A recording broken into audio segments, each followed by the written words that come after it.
और मादर चौथ है दूसरा, वो पुराना वाला भड़ुआ साला जिसको अपन ने पहले भी बात किया था हरामी के बारे में। क्या कहता है कि पुलिस और फौज में वही लोग जाते हैं जो अनपढ़ होते हैं या जिनके घर में कोई 1 रुपए का पढ़ा नहीं होता है, और जो लोग सिर्फ और सिर्फ 10वीं 12वीं बड़ी मुश्किल से पास कर पाते हैं, वो लोग जाते हैं।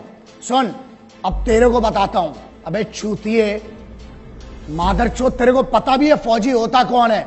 भारत का राष्ट्रपति, भारत का राष्ट्रपति भवन, हर राज्य का मुख्यमंत्री भवन, हर राज्य का सांसद, पार्षद, विधायक, हर राज्य का डेमोक्रेटिक जितना भी बड़ा आदमी हो, हर राज्य का संविधान मतलब सुप्रीम कोर्ट हो चाहे हाई कोर्ट हो, उसकी सुरक्षा में हर चौक पे खड़ा हुआ एक पुलिस का सिपाही, हर बड़े एस्टेब्लिशमेंट के सामने संतरी बन के खड़ा हुआ एक सिपाही। अबे तेरी औकात नहीं बहन चोत कि तू उनके बराबर का बन सके। वो इस देश को चलाते हैं। तू अगर इन मंचों पे जाके इतनी बड़ी बड़ी बात कर पा रहा है ना, भोसड़ी के इसलिए कर पा रहा है क्योंकि वहां सिपाही हर चौगड्डे पर तेरे लिए खड़े और तेरे जैसे मादर चौधों को इतनी परमिशन दे रखी है। यही प्रॉब्लम है। जिस दिन छूट मिलेगी और जिस दिन सही मौका आया, याद रखना गांड में इतना बड़ा सुल्ला जाएगा। बहन चोद, अभी तूने बहुत मोहब्बत देखी और बहुत हुआ सम्मान तुम्हारा मादर चौधों।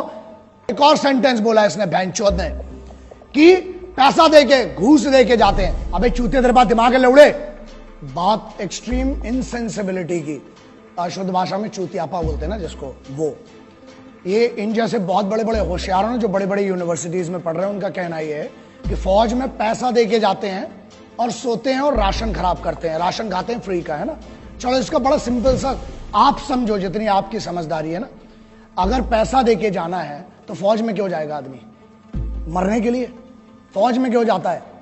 फौज में कंफर्टेबल लाइफ नहीं है, तुम्हारे जैसी नहीं है। और बोलते हैं, हाँ एक और बात बोली कि आलसी है जो फौज में जाते हैं, वो लोग आलसी हैं इसलिए सो रहे हैं।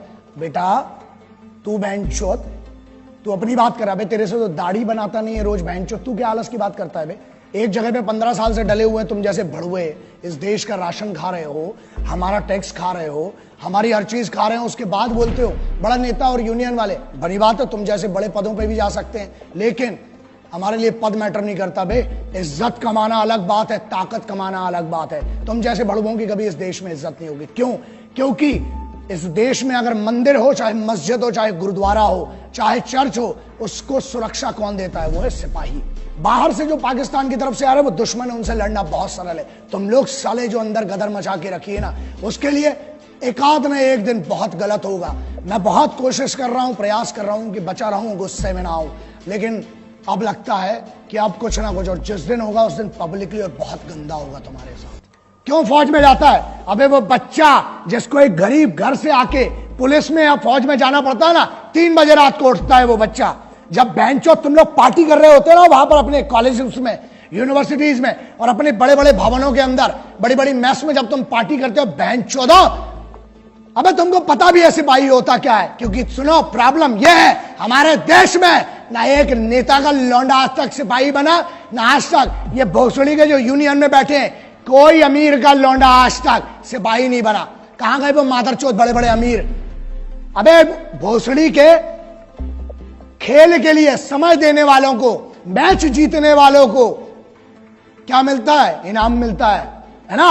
और वहां जो जान अपनी बॉर्डर पे लगाते हैं, -60-50 में वहां लड़ रहा है आदमी, घूस देके गया। चल माना बहनचोद तेरी बात, चल घूस देके गया बहनचोद, तू दे देना मादरचोद, है गांड में दम तेरी? तू जा घूस देके बहनचोद उधर पे, एक दिन की नौकरी कर मादरचोद। अबे आर्मी की और कमांडोज की छोड़, स्पेशल फोर्सेस की बहनचोद, एक दिन मैं देता हूं चैलेंज। अबे तेरी पूरी जिंदगी की पेमेंट दूंगा इन बड़वे मादरचोद गद्दारों की।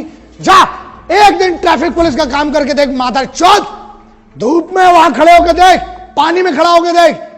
मुंबई पुलिस हो, चाहे दिल्ली पुलिस हो, चाहे हरियाणा हो, चाहे उत्तर प्रदेश हो, एक पुलिस के सिपाही का काम करके देख। फौज की तो बहुत दूर की बात है, तेरी गांड में इतनी दम नहीं है बहनचोद। और सुन, ये बात क्लियर सुन ले, आज तुम जैसे मादरचोदों को अगर मार के जेल जाना पड़ा, 14 साल मंजूर है बहनचोद।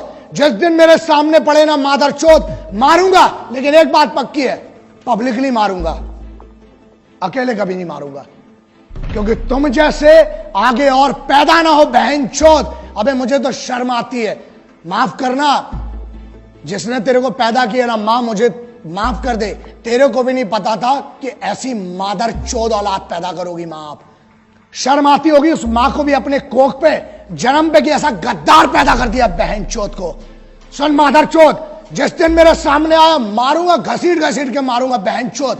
और दूसरी चीज, 14 साल होती ना, जमानत तो मिलेगी, आऊंगा तेरे जैसे और मादर चोदों को ढूंढूंगा, फिर मारूंगा बहन चोद, जाऊंगा। 14 साल मंजूर है बहन चोद, क्रांतिकारियों का चेला हूं, जेल भी गया कोई फर्क नहीं पड़ता है, लेकिन तुम जैसे गद्दारों को चुप करके रहूंगा, फिर मारूंगा, फिर जेल जाऊंगा, बाहर आऊंगा, जब जब आऊंगा मारूंगा मादर चोदों।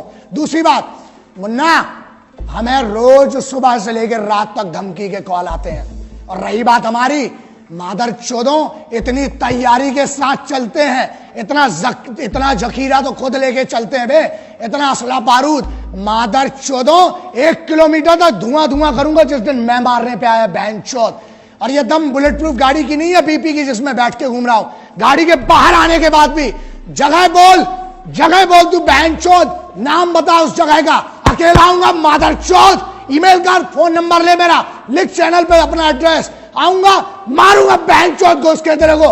लेकिन सुन, तुम जैसे जितने मादर चोदों सिपाहियों के बारे में, उनकी शहादत के बारे में बोलना बंद करो मादर चोदों, वरना मेरे जैसे बहुत पागल है, एक को काटोगे 1000 खड़े होंगे, हर बार पैदा हुए आगे भी होंगे, मार डालूंगा बहन चोद तुम।